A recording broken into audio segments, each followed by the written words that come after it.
On day 7, we will leave the Grand Canyon Village, drive along the South Rim, leave the park, drive over to the Petrified Forest National Park and see the Painted Desert, and then drive to Tuba City for the night. As we get up, there's snow in our car from last night and yesterday. And then it's time to take one more look over the Grand Canyon from El Tavor into the haze. Down there's the Bright Angel Trail that we saw yesterday.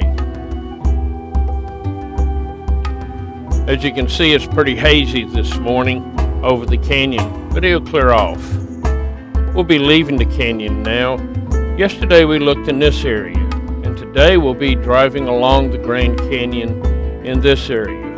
We'll go to Yavapai Point, Grand View, Moraine Point, Tushun Museum, Lippin Point, and then exit the park. On the way out, Deborah sees our first elk. We'll see many of them here and also in Rocky Mountains National Park. These elk are right by the road in the Grand Canyon Village. And now as we leave the park, we'll be driving through the pygmy forest along the South Rim. Our first stop will be at Yavapai Point, where we will look at the canyon again.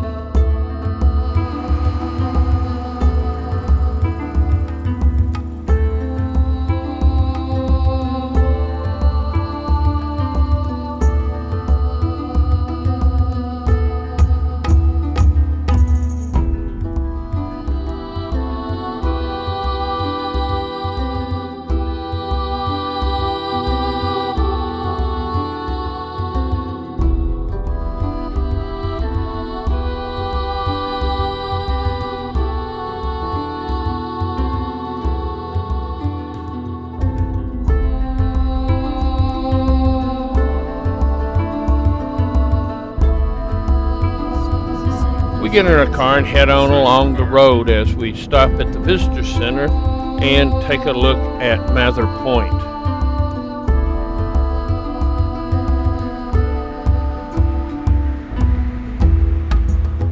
It's starting to clear out some, but it'll be a little cloudy during parts of the day.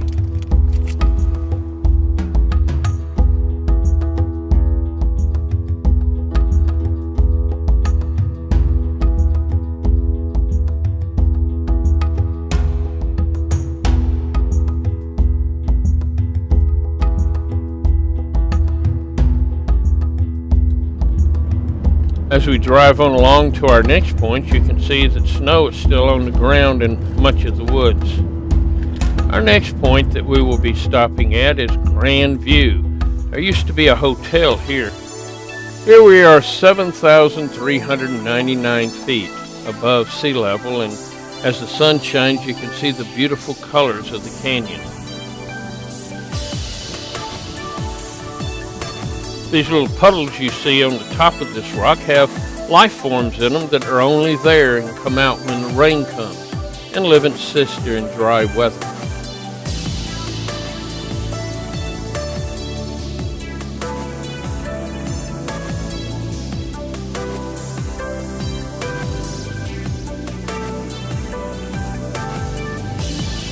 Since we're getting at a higher elevation, we're now starting to see less and less tall trees. And now we stop at Moraine Point. We're now at 7,160 feet, and this is the first place that Europeans saw the Grand Canyon. In 1540, Coronado sent a group of soldiers under Garcia Lopez de Cardenas to follow some Hopi Indians to a great river. It took them 20 days to get here, and as they burst forth from the scrub vegetation, there was the Grand Canyon and the river below. They tried for 3 days to get down to the river, but were unable to do that and finally returned. As far as we know, Coronado never saw the Grand Canyon. Since the sun has come out, let's take a wonderful view across this magnificent canyon.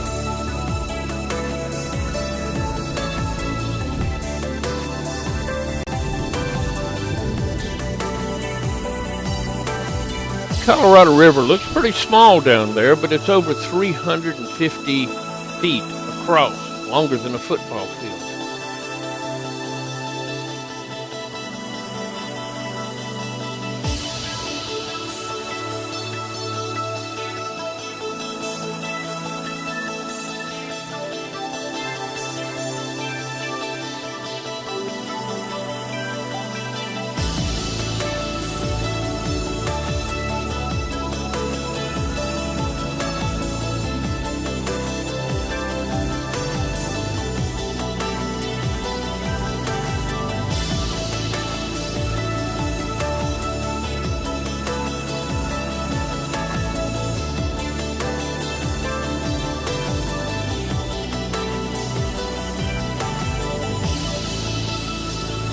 The Havasupai Indians still live in this area.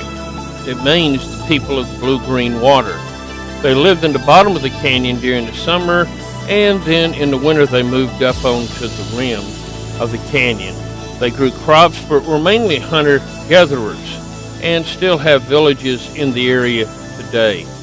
Many different other Indian groups lived in this area, including the Kenyatta and Astazis, who were the precursors to the Pueblo Indians. We'll look at the village first, which was excavated in 1930, and then go look at the museum. It held about 30 people and was occupied for about 30 years. This village was built in 1185, and this is an artist representative with the kiva, storage areas, living quarters, more storage areas, another large kiva, and finally a plaza where most of the work was done. We're going to be looking around this whole area. The way they accurately determine the age of this is by the Utah juniper.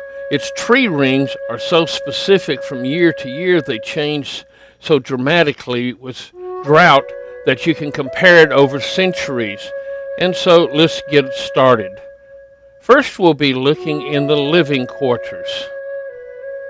As you look at this living quarter, remember there's no doors or windows because this is sometimes 2 stories, but at least 1 story, and you access it from the roof through a ladder.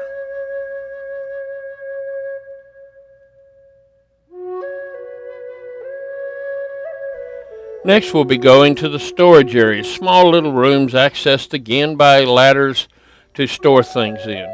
Now we're at the kiva. The kiva is a spiritual and religious center. It would have a fire pit, a vent for bringing in fresh air, a sapuja, which is for bringing in the spirits, and a bench to sit on.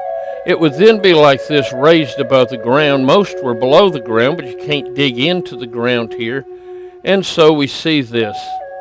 Now it's time to go to the museum itself. The museum was built in 1932, right after the excavations were started.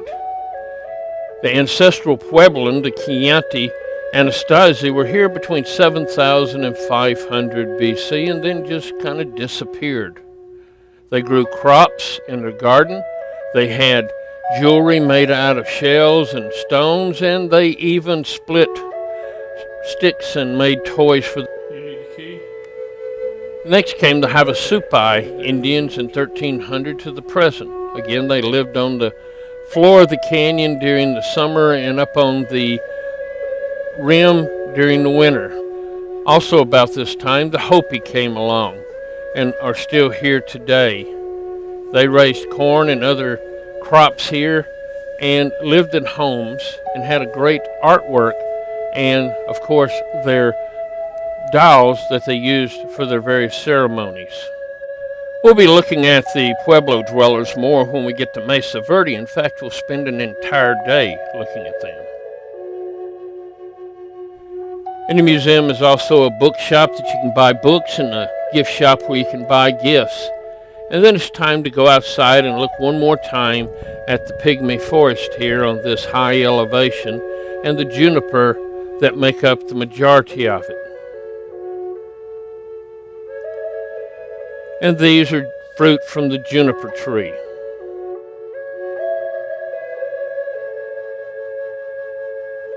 We now move to Lippin Point, the last point that we'll be able to see the Grand Canyon and take one final look as the sun is out, and it's a brilliant sight to see.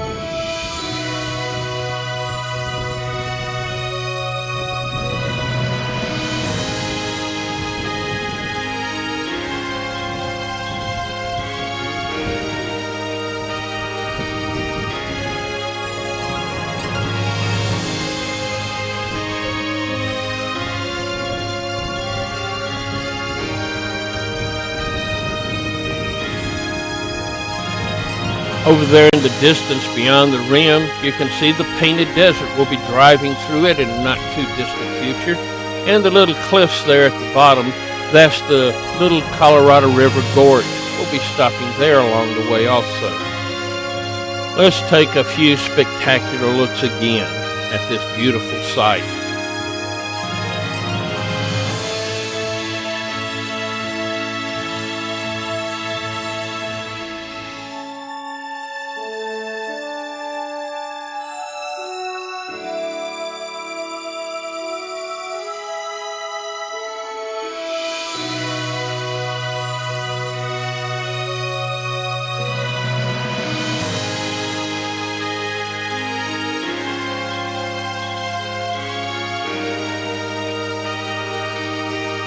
We'll not be stopping at the Desert View Tower, which gives spectacular views also, because we've just about seen the same thing from where we were now at Lippin Point. So we'll be heading out of the park through the East Gate.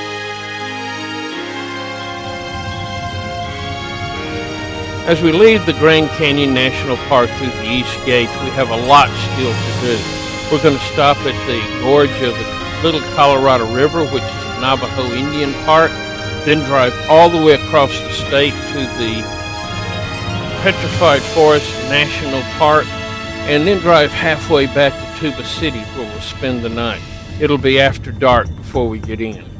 As we leave the Grand Canyon and head to the Petrified National Forest, remember that the Grand Canyon North Rim is 2 miles high and the South Rim is 1.5 miles high. So we have to come out of the highlands and into the deserts and plains around it in order to get to anywhere.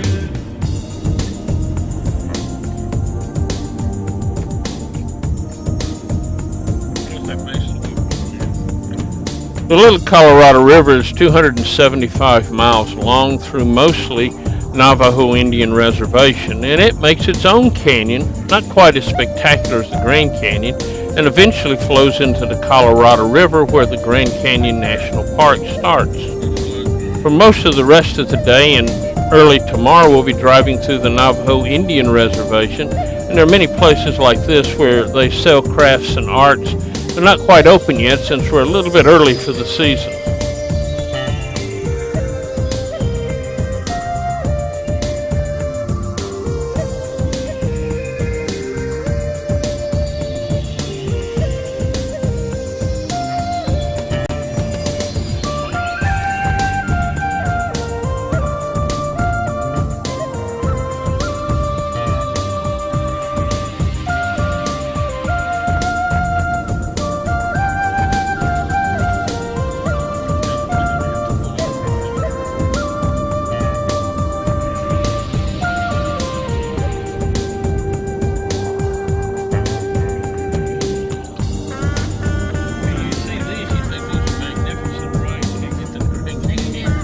Here's another one of the Navajo Indian selling places for their crafts, and there's also much oil exploration in this area.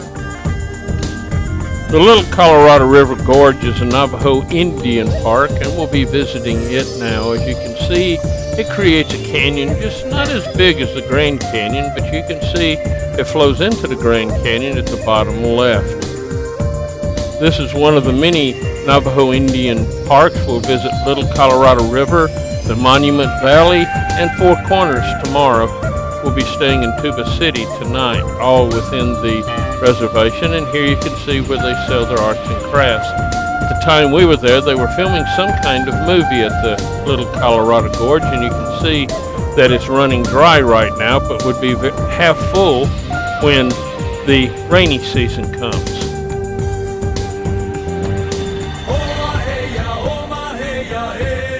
It's interesting how there are small habitats on top of little flat rocks everywhere you look, places people have never been, and all around it is flat land. We'll now be driving through the Painted Desert, which is in the southeastern area of Arizona. It stretches from the Grand Canyon all the way down to Petrified Forest National Park, and we'll see it in much more detail there, the beautiful colors. But you'll see it all the way along as we go. Since we'll be passing close to Winslow, Arizona, we're going to be listening to Take It Easy by the Eagles. Running down the road, trying to loosen my load. I got 7 women on my mind. 4 that wanna own me, 2 that wanna stone me, 1 so she's a friend of mine. Take it easy, take it As we head to Flagstaff before we turn eastward, we'll be passing the San Francisco Mountains, which are still snow-covered to the largest extent. Lighten up while you still can. Don't even try to understand.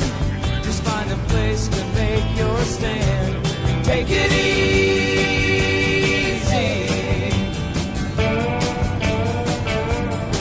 Well, I'm standing on a corner in Winslow, Arizona, and such a fine sight to see.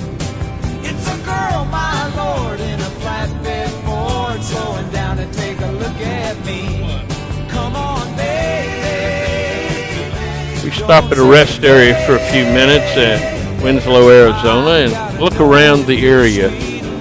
As you can see, it's kind of dangerous to be in some of these areas as snakes and insects can be We there. may win, but we will never be here again.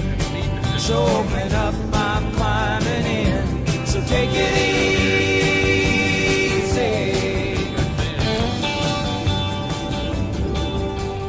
Now we arrive in Petrified Forest National Park, where we'll be spending a few hours driving through the park.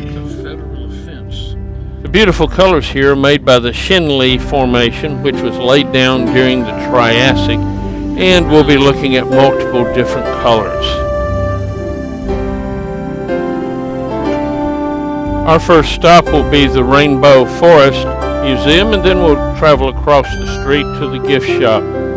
As we look around this museum, we will notice that the area was laid down by several different river systems in this area with different types of sediment that then washed away for the spectacular colors. These deposits are rich in fossils, and you can see some of the types of animals that would have been found here, including this Apatosaurus, and also these predator dinosaurs, and the rhinoceros, which are not actually dinosaurs. The petrified wood is made when silica is dissolved and then replaces the wood, so you're looking at hard colored glass. The various beautiful colors in the petrified wood is made by impurities in the silica. Yellow and orange comes from hydrated iron oxide, green from native unoxidized iron, white from pure silica, black from iron sulfide, purple and blue from magnesia dioxide, and red from iron oxide, which we call rust. And it all puts together to make a beautiful coloring and pattern. Out behind the museum is our first look at a lot of petrified wood. As you can see the museum here and the logs all around us.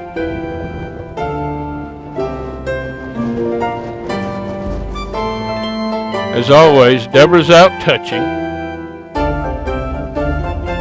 Looks almost like tree trunks that have fallen, but it's made out of silica, not wood anymore.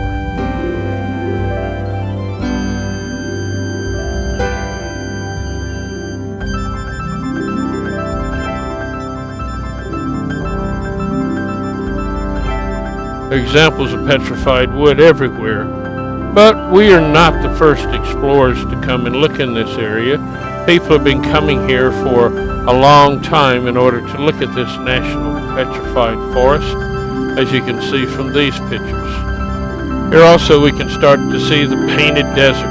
First we'll look at Agate House, which is near the Visitor Center. It's made out of petrified wood, put together with mortar. The national park is rather long and thin, and we'll just drive the main road through, stopping at the various places and looking along the way.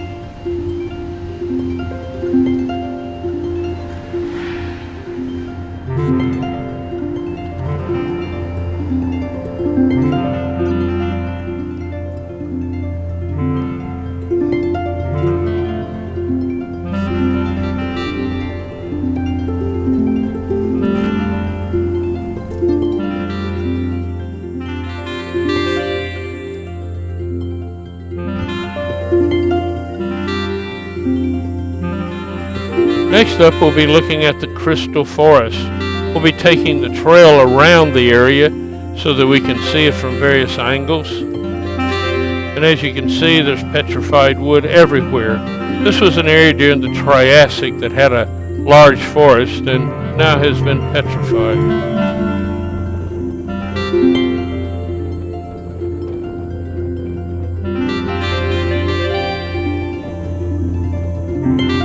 As you can see, there's piles of petrified wood with a beautiful background of purples and brown and gray gravel and sand. This is one of the biggest logs in the park and is over 220 feet long.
While I was out exploring, Deborah thinks she found some cougar paw prints.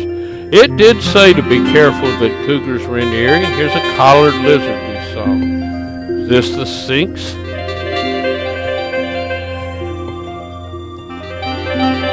Next we'll come to Agate Bridge, which is an 110-foot tree that has fallen and has washed underneath it.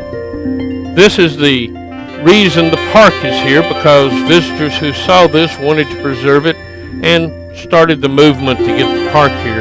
It's supported by concrete now, but it would not have been done if it was modern. They'd have let it fall because that's a natural process. You see, change happens all the time, as you can see from the bottom pictures there of the logs that have fallen off.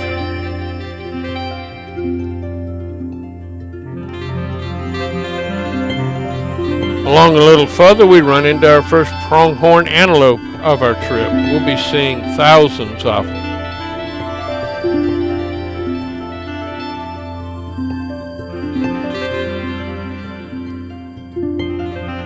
Next, we'll take a ride around the Blue Mesa Loop Road and see the beautiful colors and things here.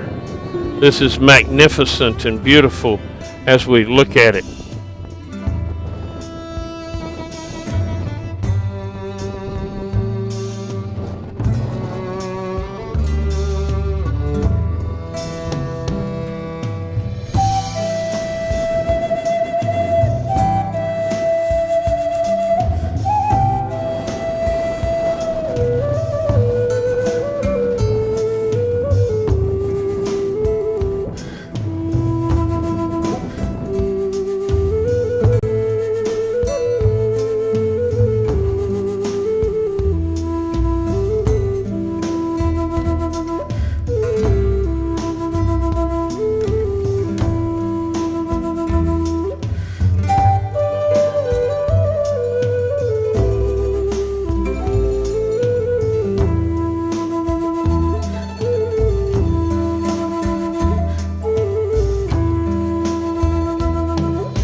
On further we come to the teepees, structures that look just like teepees and are hugely tall with their pink and brown and white rocks.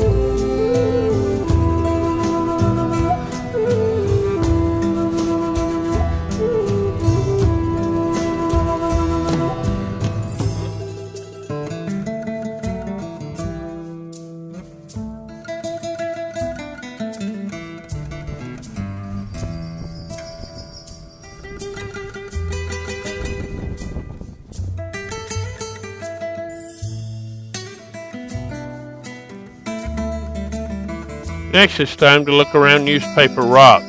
This jumble of broken up rocks, as you can see here at the end of the road, is filled with all different kind of petroglyphs, as you can see here and in other places. Not too far off we come to the Puerco Pueblo area, which is a Pueblo ruin of the Anastasies that lived in this area. And you can see the ruins of the bottoms of their dwellings. And this was a kiva. You'll notice there's no outside entrance, just ladders. It's the only way in. It's kind of like a fortress in many ways. And this is maybe how they lived inside. And here's some petroglyphs of the area. Our last place we'll look is the Painted Desert Inn. It's been here for over 100 years, and it's been a destination to come and look at the park. It's on the National Historic Registries of places. And distances here can be highly deceiving.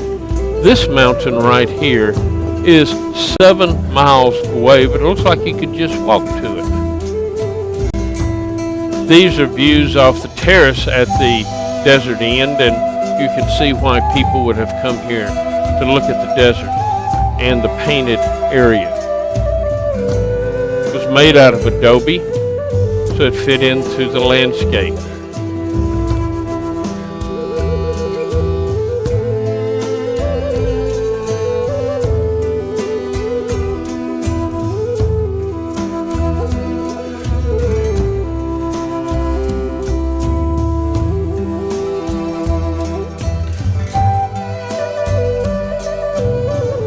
And now it's time to get back on the road and head to Tuba City for the night. Almost the entire area we travel through will be Navajo Indian Reservation.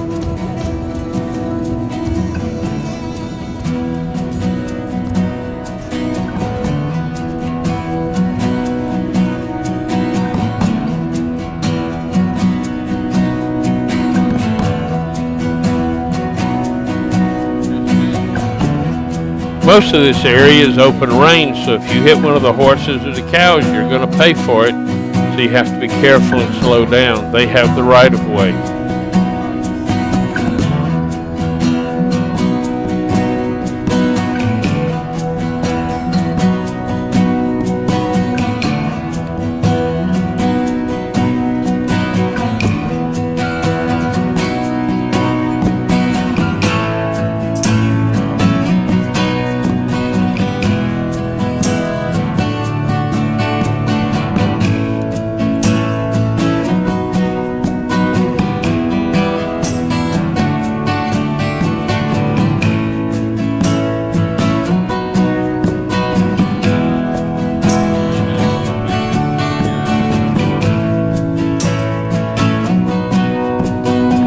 And now it starts to get darker and darker as we get near the end of the day and the sun starts to set behind the mountains.